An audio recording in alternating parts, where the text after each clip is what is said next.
andaria baba sakandara basakaya na mama. Ikuru shikara basakandara ya baba baba. Meru sikandaria sekandara ya mama. Mabu sikandaria baba sakaya baba. Mekaria kushkinderia skindara baya. Maria skorishkinderebe. Baya kitango natika keku kenga orere.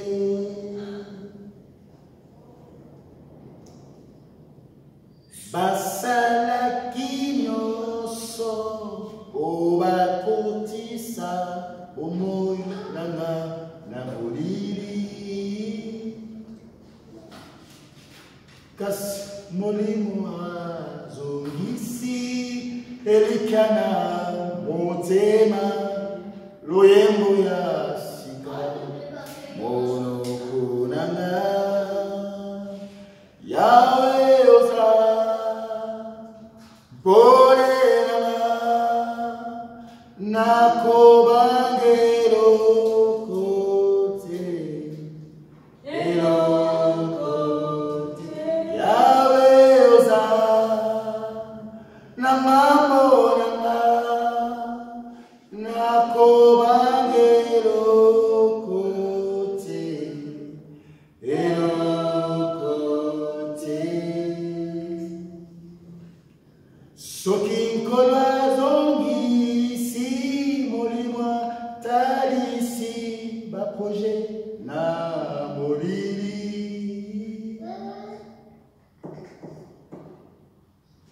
Juste un temps de repli et leur équipe est remplie de plans Yamolili.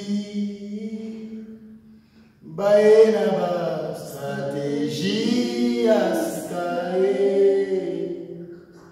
Baepena bingambe à Sikae. Babongisi ba plan na bango.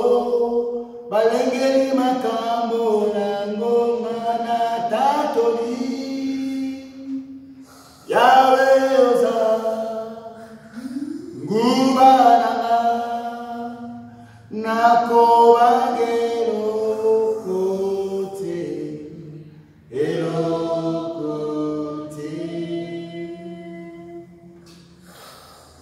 Baena ba stratégie à Sikae.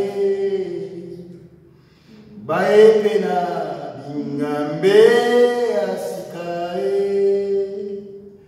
Babongisi ba plan na bango. Balengeli makambo nango kasina tatoli. Yawe oza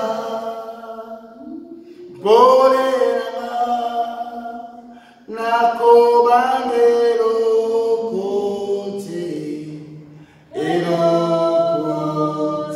Yawe oza ngubananga nako banga bangote te. Yawe oza nangambo nanga nako bangelo kote elokote elokote elokote. Nakobana bangote atabae kama o nazaya yo elokote gayo nazaya yeswe elokote. Bakosimba musala kasi basimi molimotelo bakocha mitambo na bango kasi oesala elokote gayo nazaya yo elokote gayo nazaya yo elokote.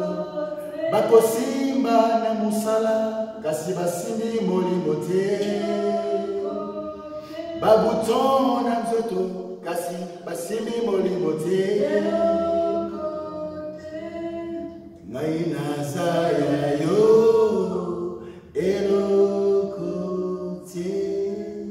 Dieu d'Abraham, Dieu d'Isaac, Dieu de Jacob, Père, nous te disons merci pour ce matin parce que tu nous as encore donné ton souffle de vie.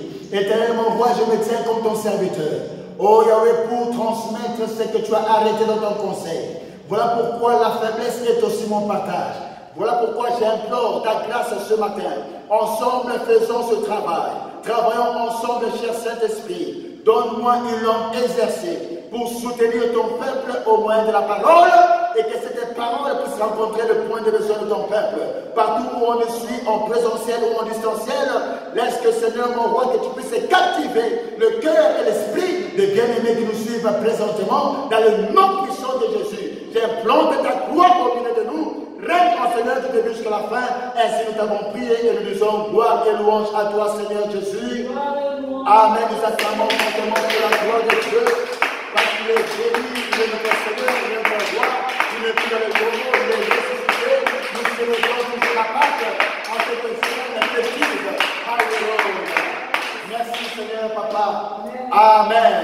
Puis bien aimé, comme on avait dit la fois passée, on avait commencé avec notre enseignement sur le thème « Domine au milieu de tes ennemis » pour lequel on n'avait pas fini parce qu'il est arrivé qu'on devait célébrer la Pâque et enseigner aussi sur la Pâque.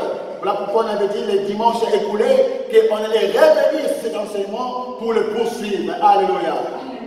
Je ne vais pas passer par la lecture de certains passages, mais je vais seulement donner les passages bibliques pour gagner le temps. On avait lu dans Genèse chapitre 3, verset 15, Genèse chapitre 22, verset 17, Genèse verset 24, verset 60, Psaume chapitre 8, verset 5 à 9, Ésaïe 9, verset 5. Voilà les cinq versets qu'on avait vus les dimanches écoulés quand on parle de domine au milieu de tes ennemis. Bien-aimé, qu'est-ce qu'est la domination? Alléluia. Nous avions dit la fois passée que la domination, c'est l'action ou l'effet de dominer. La domination est l'autorité souveraine ou soit le fait d'exercer une influence déterminante. Alléluia. Exercer une domination, c'est avoir une emprise, un pouvoir sur quelqu'un ou quelque chose. Et les synonymes de la domination, nous avons vu que c'était le contrôle, la puissance, le pouvoir, la dominance, l'influence, ascendant. Alléluia. Nous avions défini la domination comme étant aussi une autorité souveraine.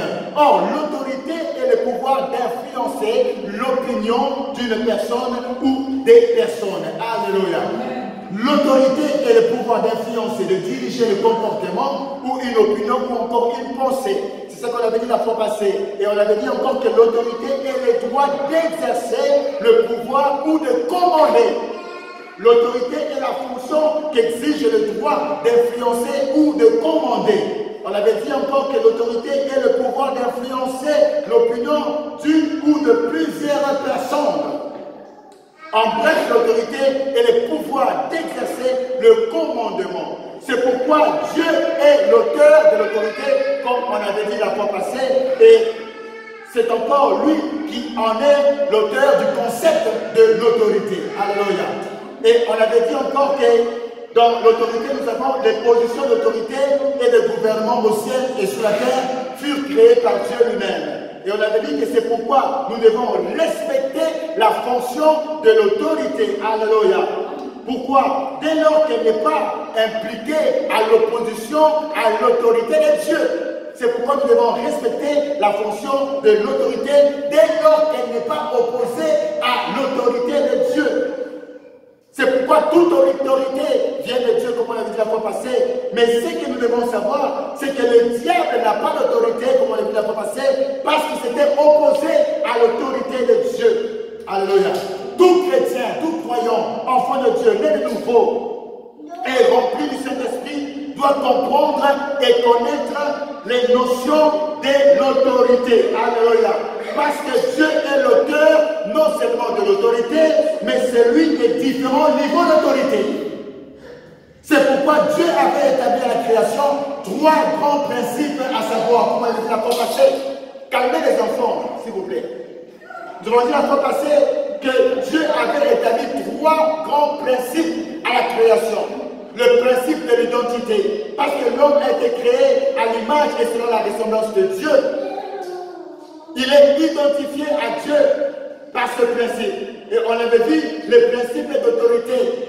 Parce que Dieu a donné à l'homme le pouvoir de donner le nom aux animaux. Ce n'était pas Dieu qui a donné le nom aux animaux, mais c'était l'homme.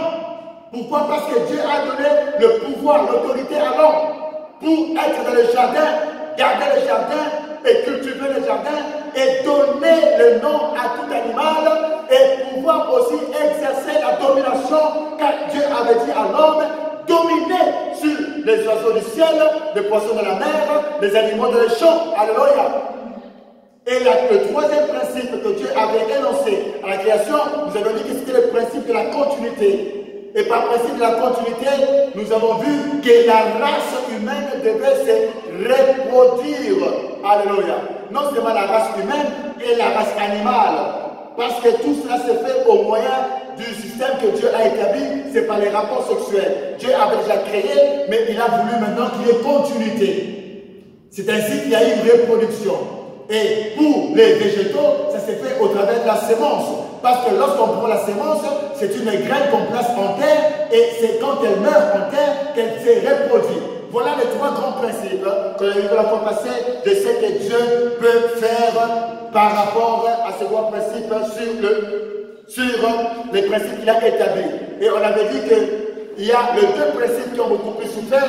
C'est le principe plus de l'autorité, parce que le diable n'était pas content de l'autorité, de la position qu'avait l'homme. C'est pourquoi il avait fait une chose. Il avait pris la forme d'un serpent et il avait séduit la femme. Et l'homme était tombé, alors qu'il était en position d'autorité.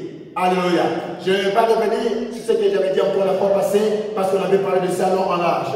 Voilà pourquoi nous voulons voir aujourd'hui quelques caractéristiques de l'autorité. Mais avant d'en arriver là, nous devons comprendre qu'il y a 2 types d'autorité. L'autorité illégitime et puis l'autorité légitime.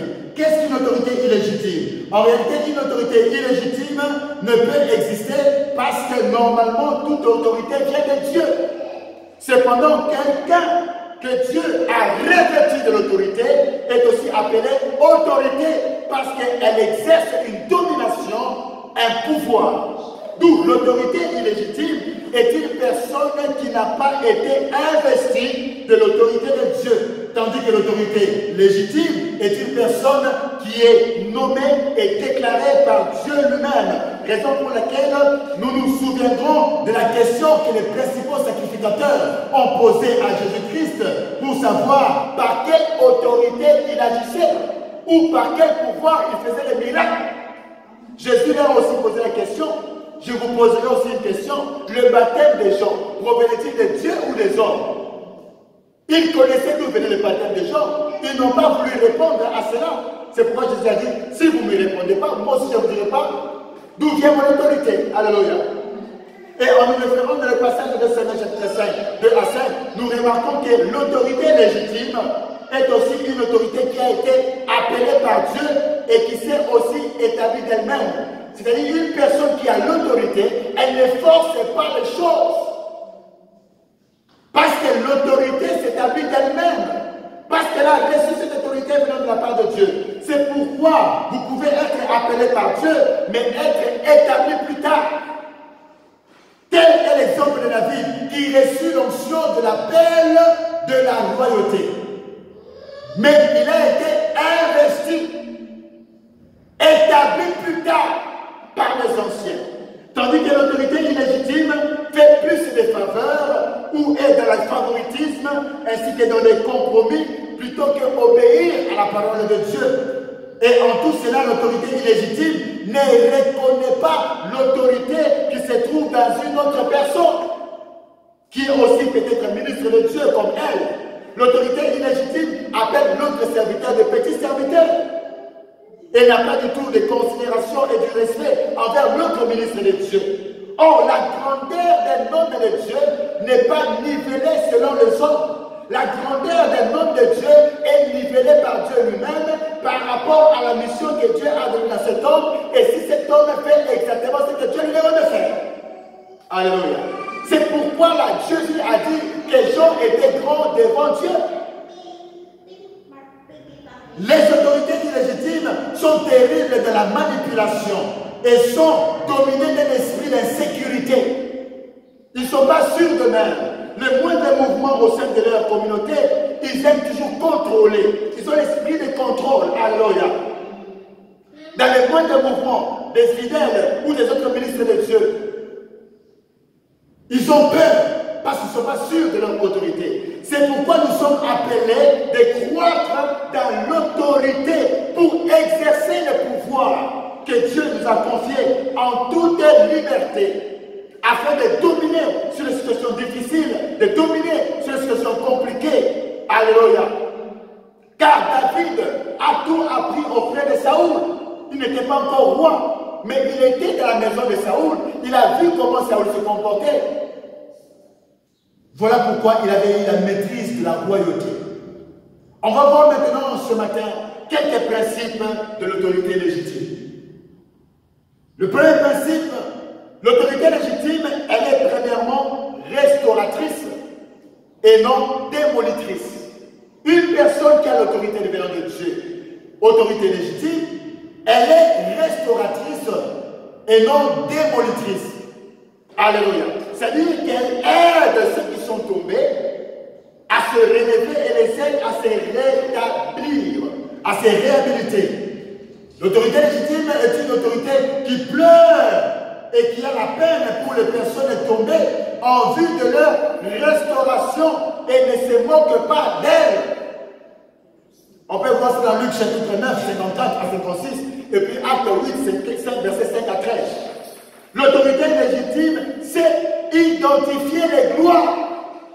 Une personne qui a l'autorité légitime, elle sait identifier les gloires, elle sait identifier les pères dans une nation, dans une ville, dans une contrée. C'est pourquoi beaucoup d'enfants de Dieu, ainsi que les ministres de Dieu, échouent dans la vie, ainsi que dans leur ministère, parce qu'ils ne savent pas reconnaître les gloires.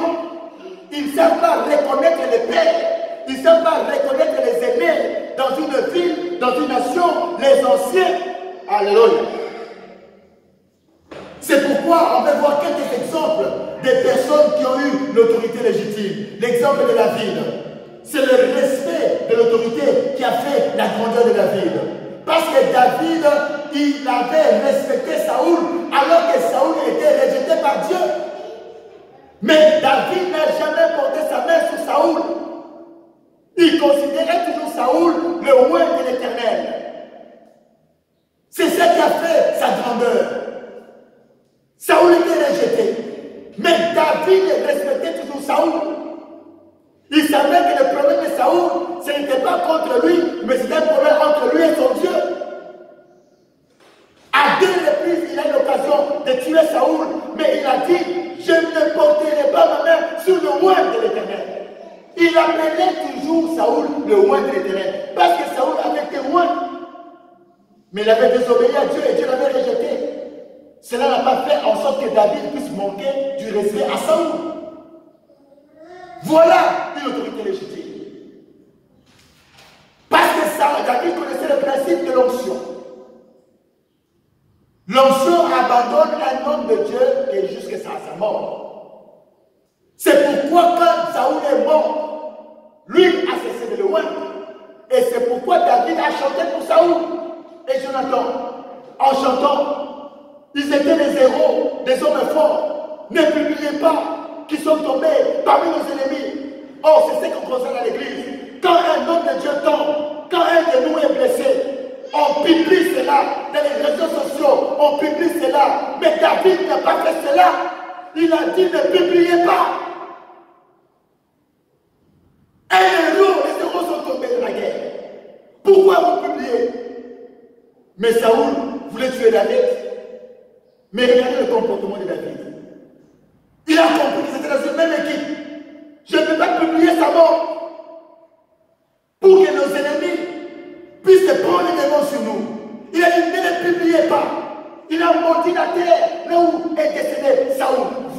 de comportement d'une autorité légitime. Mighty God. Le deuxième exemple d'une autorité légitime, c'est Jésus. En présence de Caïphe, Caïphe qui était une autorité, il n'a pas tenu des propos désobligeants vis-à-vis de Caïphe à l'encontre de l'autorité. C'est pourquoi lorsque vous obéissez à l'autorité, tous vos obstacles se briseront d'eux-mêmes et vous entrerez dans le sacerdoce, vous qui êtes ministre de Dieu, vous qui êtes aussi chrétien, parce que nous sommes dans le sacerdoce royal. Tout enfant de Dieu, né de nouveau, est un serviteur. Voilà pourquoi dans l'église, il n'y a pas de chômage. On travaille pour le Seigneur d'une manière ou d'une autre. Tous ne sont pas prêts à la prédication, mais néanmoins nous servons le Seigneur d'une autre manière. Et la troisième personne, comme exemple, qui avait une autorité légitime, c'est l'apôtre Paul. Dans Actes chapitre 23, versets 4 à 5. Devant le souverain sacrificateur Anne, Paul avait rectifié son langage parce qu'il était en présence de l'autorité. Or, la loi dit qu'on ne peut pas juger quelqu'un sous la torture. Mais ce souverain sacrificateur avait demandé qu'on frappasse Paul sur la bouche. C'est pourquoi il avait traité de tombeau blanchi. Et quand il a dit, tu t'adresses au souverain sacrificateur, il s'est ravisé, il a dit, je ne savais pas que c'était le souverain sacrificateur de mon peuple, parce qu'il est écrit, tu ne parleras pas du mal du chef de ton peuple. Il connaissait la loi. Il a respecté l'autorité, malgré que cette autorité était en échec. Malgré que cette autorité n'avait pas raison. Mais il a respecté quand même. Et c'est ça qui a fait la grandeur de Paul.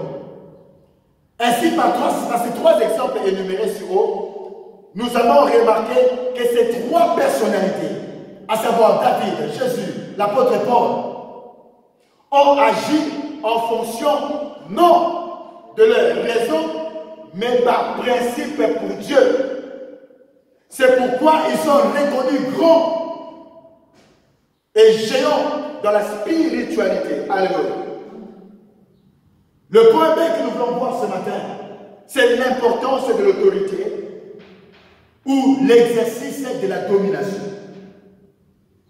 Bien-aimé, exercer l'autorité, c'est très important. Et pour exercer l'autorité, tu dois en connaître les principes. Parce que nous sommes en train de parler, domine au milieu de tes ennemis. Hébreux chapitre 1, verset 3. Ça, on va lire. Hébreux chapitre 1, verset 3. Qu'est-ce que la Bible nous dit? Hébreux chapitre 1, verset 3. La Bible nous dit ceci. Et qui, étant le reflet de sa gloire et l'empreinte de sa personne, et soutenant toutes les choses par sa parole puissante. Je préfère m'arrêter là. Et soutenant toutes les choses par sa parole puissante. La version d'Arby de ce passage dit exactement ceci. Soutenant toutes les choses par la parole de sa puissance. Tandis que lui, ce que nous avons lu, dit soutenant toutes les choses par sa parole puissante. D'où nous pouvons traduire ces paroles de la manière ci-après. Soutenant toutes choses par la parole de son autorité. Par conséquent, l'autorité de Dieu parle. Alléluia. Et quand Dieu veut soutenir une institution, calme-toi. Quand Dieu veut soutenir une institution, le premier geste qu'il va accomplir ou l'acte qu'il réalise en premier ou en première position est celui d'installer son autorité, son pouvoir, sa domination à cette institution-là. Sans la présence de son autorité, sans la présence de son pouvoir, sans la présence de sa domination, Dieu ne va jamais soutenir la dite institution. Parce que Dieu soutient toutes choses par sa parole puissante. Et la parole de Dieu est une autorité. Raison pour laquelle Dieu établit ses principes d'autorité ou de pouvoir ou de domination afin de nous soutenir. là où l'autorité, le pouvoir ou la domination de Dieu n'est pas établi, il n'y aura pas non plus le soutien de Dieu de sa part. Le bénéfice, l'importance de l'autorité, du pouvoir, de la domination est le canal qui lui amène ou lui permet de soutenir. Parce que l'autorité de Dieu, sa domination est aussi semblable à son amour. C'est pourquoi Dieu a ses critères qui lui sont propres pour installer, pour introduire l'autorité ou la domination à qui il veut. Et cela ne dépend nullement des études faites, être licencié ou qui que ce soit, ni d'une quelconque langue ou dialecte parlé. Quand Dieu place son autorité, sa domination en une personne, c'est par là que commence le combat. C'est par là que commence la guerre. Et toutes les formes des obstacles et des guerres, des problèmes. Parce que Dieu a installé l'autorité dans cette personne-là. C'est pourquoi nous devons comprendre que nous avons à traiter non avec la personne physique en qui réside l'autorité, mais avec l'autorité qui se trouve en elle. Le pouvoir, la domination qui réside en cette personne. Quel que soit son âge, qu'il soit moins âgé ou plus âgé, aussi longtemps que nous ne reconnaissons pas l'autorité, le pouvoir, la domination de Dieu à la personne en qui Dieu l'a placé, automatiquement nous mettons de côté le soutien de Dieu. Toute personne qui ne reconnaît pas une autorité, automatiquement est exclue du soutien de Dieu. Apocalypse 12, 7 à 9. Qu'est-ce que la Bible nous dit? Apocalypse 12. Apocalypse 12, 7 à 9. La Bible dit ceci. Et il y eut guerre dans le ciel. Michel et ses anges combattirent contre les dragons. Et les dragons et ses anges combattirent. Mais ils ne furent pas les plus forts. Et leur place ne fut plus trouvée dans le ciel. Et ils furent précipités. Les grands dragons, le serpent ancien, appelé le diable et Satan, c'est lui qui séduit toute la terre. Il fut précipité sur la terre et ses anges furent précipités avec lui. Et j'entendis dans le ciel une voix forte qui disait, maintenant le salut est arrivé, et la puissance et le règne de notre Dieu, et l'autorité de son Christ, car il a été précipité, l'accusateur de nos frères, c'est lui qui les accusait devant notre Dieu, jour et nuit. Parole du Seigneur. Partout où il y a la vie, l'existence humaine, Dieu établit premièrement l'autorité ou le pouvoir, la domination, sans quoi il y aura toujours du désordre. Au travers de ces passages, nous voyons le dragon qui est le diable, avec ses anges qui combattirent contre Miguel ou Michael ou Michel, l'archange Michel, qui était le chef de l'armée, jusqu'à ce jour, le chef de l'armée de l'Éternel. Avec ses anges, mais ils ne furent pas plus forts que Michael et ses anges. Et leur place ne fut plus trouvée où? Au ciel. C'est pourquoi Dieu avait précipité le diable. Parce qu'il s'était opposé à l'autorité de Dieu. Il voulait devenir comme Dieu, égal à Dieu. Alléluia. Pourquoi le diable a été précipité? C'est parce que Michel ou l'archange Michael a exercé la domination sur le diable, le dragon, avec ses anges, afin de remettre de l'ordre au ciel. Et Satan et ses anges furent précipités sur la terre parce que l'archange Michael a exercé sur lui la domination, le pouvoir, parce que le dragon était l'ennemi de Dieu. Vous ne pouvez pas laisser le champ libre à l'ennemi sur votre territoire. Quand tu sais que tu es dans ton territoire et que l'ennemi est entré dans ton territoire, ne lui laisse pas le champ libre. C'est pourquoi nous parlons de domine au milieu de tes ennemis. Ton ennemi, ça peut être la maladie. Ton ennemi, ça peut être la pauvreté. Ton ennemi, ça peut être le diable et ses anges déchus. Quand ils occupent une portion de ton territoire et toi tu es à l'aise, il va dominer sur toi. C'est pourquoi tu dois comprendre cette notion de l'autorité pour exercer en pleine nation et effectivement le pouvoir que Dieu t'a conféré. Alléluia. Vous ne pouvez pas laisser le champ libre à l'ennemi sur votre territoire. Ton mariage, c'est ton territoire. Tes enfants, c'est ton territoire. Quand même vient une maladie, tu commences à pleurer. Non. En tant que chrétien, c'est vrai, tu peux appeler le pasteur. Mais toi-même, en tant que chrétien, tu peux t'élever et déclarer la maladie va fuir. Alléluia. Ne permets pas au diable d'imposer son pouvoir sur ton territoire. Il doit être mis hors d'état de nuire. Ne le laisse pas le champ libre. Alléluia.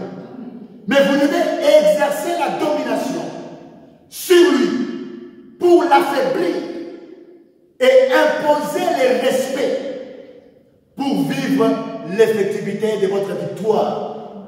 Alléluia.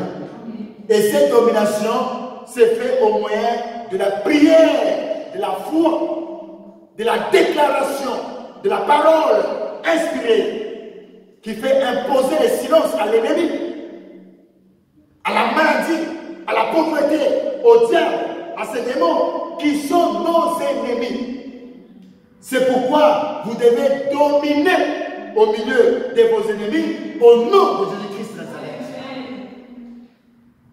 Alléluia.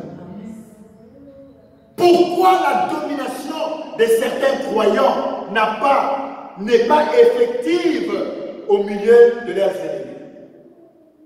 Pourquoi beaucoup de croyants? Dieu leur a donné le pouvoir, ils sont nés de nouveau, mais c'est comme s'ils ne dominaient pas. Alors pourquoi la domination n'est pas effective dans la vie de ces croyants? Une simple maladie, même mot de tête, tu n'arrives pas à prier. Tu songes un mauvais songe. Tu as peur même des rats dans la maison. Au moins la PCT, au nom de Jésus. Alléluia. C'est la peur. Parce que c'est le diable qui communique la peur. La peur, c'est une arme du diable.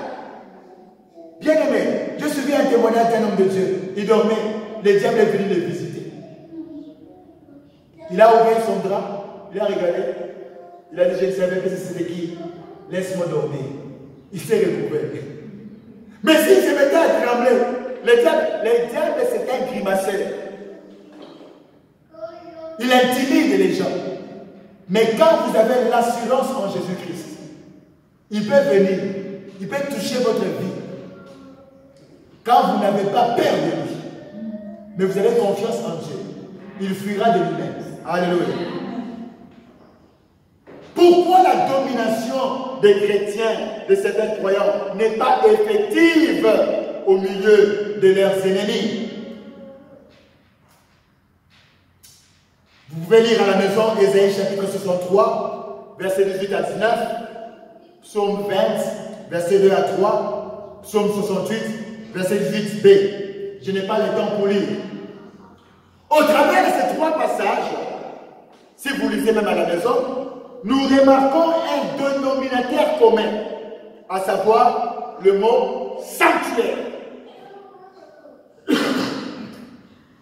Dans ces trois passages, on nous parle du sanctuaire. C'est le mot clé qui se retrouve dans ces trois passages. Qu'est-ce qu'un sanctuaire? Dans le langage courant, nous attachons au mot sanctuaire la notion d'un édifice dans lequel se trouve un local spécialement consacré à la divinité. C'est ça le mot qu'on appelle sanctuaire. Quand on parle des sanctuaires d'Israël, il faut prendre le mot dans un sens plus étendu. Le sanctuaire, c'est tout le sacré, couvert ou non couvert, fermé ou non fermé, où Dieu était censé particulièrement être présent et où on lui apportait des sacrifices et des offrandes. En Israël, les sanctuaires étaient nombreux et consacrés à l'Éternel. Ils étaient tous envisagés comme légitimes avant la réforme du roi Josias en l'an 621, inspiré par le livre de Deutéronome. Alors, il y a une multiplicité de sanctuaires, expressément autorisés par la loi. Dans Exode chapitre 20, verset 24-26, que donne des instructions sur la manière de construire un autel et dit à ce propos, partout où je rappellerai mon nom. Donc Dieu avait donné ce don, partout où je rappellerai mon nom. C'est-à-dire où on devait construire un autel ou un sanctuaire à l'Éternel. C'est là qu'on devait faire les sacrifices et les offrandes. Alléluia. Alors il y a eu beaucoup de sanctuaires dans la Bible et je vous en passe les explications. Et ces lieux n'étaient rien d'autre que le temple aussi, quand on parle des sanctuaires. Et cela représentait aussi le sanctuaire, le lieu des rencontres avec Dieu. Mais plus loin, l'apôtre Paul dira, dans Actes chapitre 17, verset 24, le Dieu qui a fait le monde et tout ce qui se trouve, étant le Seigneur du ciel et de la terre, n'habite point dans des maisons construites par les mains d'hommes. C'est dans Actes chapitre 7, verset 48 et 50. Mais le Très-Haut n'habite pas dans ce qui est fait de mains d'hommes, comme le dit le prophète. Le ciel est mon trône et la terre mon marchepied. Quelle maison me bâtirez-vous, dit le Seigneur, ou quel sera le lieu de mon repos? N'est-ce pas ma main qui a fait toutes ces choses? Alléluia. Cela revient à dire que dans la dispensation dans laquelle nous sommes, Dieu s'est choisi une nouvelle maison. Dieu s'est choisi une nouvelle demeure. C'est ton corps, c'est mon corps. C'est pourquoi la Bible dit que votre corps ou que nos corps est le temple du Saint-Esprit. Dieu maintenant fait son habitation en nous. Nous sommes maintenant le sanctuaire de Dieu. Alors, si tu es le sanctuaire de Dieu, c'est là où réside aussi la puissance de Dieu. Car la Bible dit, du sanctuaire, Dieu enverra le secours. Or, nous sommes dans cette dispensation, le sanctuaire de Dieu. C'est pourquoi la puissance de Dieu est en nous. Et c'est ça qui nous donne le pouvoir de dominer sur nos ennemis. Parce que nous sommes les temples de Dieu. Alors, beaucoup d'enfants de Dieu n'ont pas intériorisé cette notion dans leur vie. Voilà pourquoi l'ennemi domine sur eux. Votre corps est le sanctuaire de Dieu.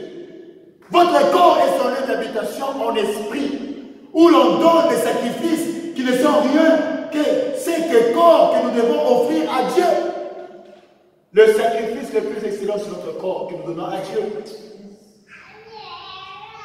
C'est pourquoi la Bible dit, offrez à Dieu un culte qui lui est raisonnable en offrant vos corps, ce qui sera de votre part un culte raisonnable. Parce que votre corps est le sanctuaire de Dieu. C'est son lieu d'habitation en esprit. La domination sur tes ennemis sera efficace si et seulement si vous gardez votre corps pur et saint à Dieu. Parce que ce corps est le sanctuaire du Saint-Esprit, le sanctuaire de Dieu. Si et seulement si vous menez une vie de sanctification pratique et non une vie de sanctification théorique. Pourquoi Jésus a dit le diable ne me touche pas. Parce qu'il n'a rien qui lui appartient. Si tu as rien qui appartient au diable, il ne va pas te toucher. Mais le diable va te combattre. Quand je dis qu'il ne va pas te toucher, c'est dans quel contexte? Te vaincre. Mais il peut influencer, te maltraiter, te persécuter. Mais pas te vaincre. Alléluia. Parce que aussi longtemps que tu es véritable enfant de Dieu, sache que le diable va toujours t'attaquer. Et il s'attaque aux véritables chrétiens. Le diable ne s'attaque pas aux faux chrétiens, aux véritables. Aux véritables. Et il fait la guerre aux véritables. Voilà pourquoi si tu as un appel véritable, un appel authentique, vous remarquez que la plupart des gens qui nous appellent authentiques et véritables,